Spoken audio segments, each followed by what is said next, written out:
வாழ்க வளமுடன். பேராசி ஆனந்தி அன்பழகன், திருவண்ணாமலை. இன்றைக்கி சிந்தனையாக ஞானக்களஞ்சியம் தொகுப்பு 2லிருந்து 1419வது பாடலாக அருகுணம் அப்படின்ற தலைப்பில் இன்றைக்கி சிந்தனைக்கு எடுத்துக்கலாம். சுவாமிஜியோட பாடலை சிந்திச்சு ரொம்ப நாள் ஆச்சு. ஏன்னா ஒரு பாடல் அப்படி எடுத்துக்கிட்டோம் அப்படின்னா அதோட சாரம்தான், அதோட கருத்து, அது ஒரு அழகாக ஒரு நம்மளுக்கு ஒரு பாடலாக கொடுத்துட்றாங்க. அந்த பாடல் எடுக்கும்போது நமக்கு அதுக்குள்ளே இருக்கக்கூடிய அந்த விளக்கங்கள் நம்மளுக்கு தெளிவாக புலப்படுது. சரி, என்ன கொடுத்துருக்காருன்றதை பார்ப்போம். தேவையே விருப்பமாய் பழக்கத்தால் ஆசையாம், தேவை முடித்திட தடையானால் சினமாகும், தேவை பொருள் தனக்கே என கடும் பற்றாம், தேவையாம் பருவத்தான் பெண் நட்பே மோகமாம், தேவைக்கு சூழ்நிலை கருத்து மதிப்பே மதம், தேவையால் எழும் சினம் இருப்பில் வைத்தால் வஞ்சம், தேவையால் அருகுணம் தோன்றிடும் மிகுந்திடும், தேவையும் பொருட்களும் அறிவும் சமம் கொள்வோம். இப்போ தேவை அப்படின்னு ஒன்று ஆரம்பித்தோம் அப்படின்னா அங்கே தான் துன்பத்துக்கு கஷ்டமாகுது. அதாவது பார்த்திங்க அப்படின்னா அறிவுக்கு அது ஒரு தடையாக வருது. தேவை அப்படின்னா அது தேவைக்கு தான் வச்சுக்கணும். ஆனால் அது என்ன பண்ணுதுங்க, அதே விருப்பத்தால் பழக்கத்தால் என்ன பண்ணுதுங்க, அதே அளவுக்கு அதிகமானால் அது ஆசையாம். இப்போ 2 ட்ரெஸ் வச்சுக்கலாம், இல்லை 4 ட்ரெஸ் வச்சுக்கலான்னு சொல்கிறான்னு வச்சுக்கோங்க. 10 ட்ரெஸ்ஸு இந்த 10 ட்ரெஸ்ஸு ஒன்றா போட்டுக்க முடியுமா? சரி, டிஃபன் தான் வைக்கிறாங்க அப்படின்னா 2 பசிக்கு தான் சாப்பிட முடியும். ருசிக்கு சாப்பிட்டா என்ன ஆகும்? அது துன்பம் தான் ஆகும். அப்போ ஆசை ஓகே, ஆனால் பேராசை துன்பத்துக்கு தான் காரணம். அப்போ தேவை முடித்த தடையானால் சினம்.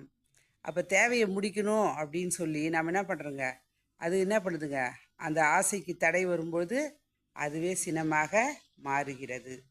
அப்போ தேவை பொருள் தனக்கே என கடும் பற்றாம்.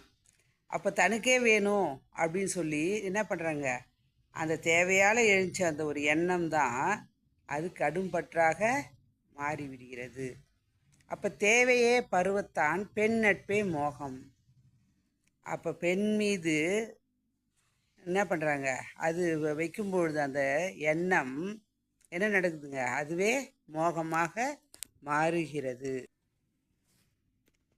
தேவைக்கு சூழ்நிலை கருத்து மதிப்பே மதம். அப்போ சூழ்நிலைக்கு ஏற்ற மாதிரி, தேவைக்கு இந்த இடத்துக்கு ஏற்ற மாதிரி, அந்தந்த கிளைமேட்டுக்கு ஏற்ற மாதிரி, அந்தந்த தட்பவெப்ப சூழ்நிலைக்கு ஏற்ற போல் எடுக்கக்கூடிய, எல்லாருக்கும் உகந்ததாக இருக்கக்கூடிய, மனம் ஒத்து இருக்கக்கூடிய, பாதுகாப்பாகவும் அவர்களை வழி நடத்தும் போது இருக்கக்கூடிய தன்மையை உருவாக்குறது தான் மதங்கள் செய்வது. அப்போ மதம் என்பது ஒரு தனி மனிதனோட அமைதிக்கும் சமுதாயத்துக்கு கேடுதல் இருக்கக்கூடாது, எல்லாரும் எல்லாமே இருக்கணும் அப்படின்ற அந்த தன்மையை உருவாக்குவதற்காக தான் மதங்கள் தோன்றியது. அப்போ தேவையால் எழும் சினம் இருப்பில் வைத்தால், சினத்துக்கு தடை வந்தால் தான், ஆசைக்கு தடை வரும்போது தான் சினமே வருது. ஆனால் அதையே இருப்பில் வச்சா என்ன ஆகுதுங்க, உன்னை நான் பார்த்துக்கிறேன், உன்னை செஞ்சுக்கிறேன் அப்படின்னு என்ன பண்ணுறாங்க, வஞ்சன்ற பேரில். இதெல்லாம் நம்ம நினைக்கிறோம். அந்த அருகுணமும் பார்த்திங்க அப்படின்னா, அந்த அருகுணமும் இருக்கக்கூடிய தன்மை என்ன நடக்குது அப்படின்னா, நமக்கு நாமே வைத்து கொள்ளக்கூடிய ஒரு உத்தி தான், துன்பந்தான். நம்ம ஒரு எண்ணம் இங்கேருந்து ஸ்டார்ட் ஆனால் தான் அடுத்ததே வெளியே போக முடியும். அப்போ நானே அங்கே துன்பத்துக்கு ஆளாகும்போது அதை எடுத்துகிட்டு வெளியே போகும்போது மீண்டும் அந்த துன்பமும் கொடுக்கும், மீண்டும் ரிட்டன் எனக்கும் வரதான் செய்யும். அப்போ அதுவே வஞ்சமாக மாறுகிறது, இருப்பில் வைத்த வஞ்சம்.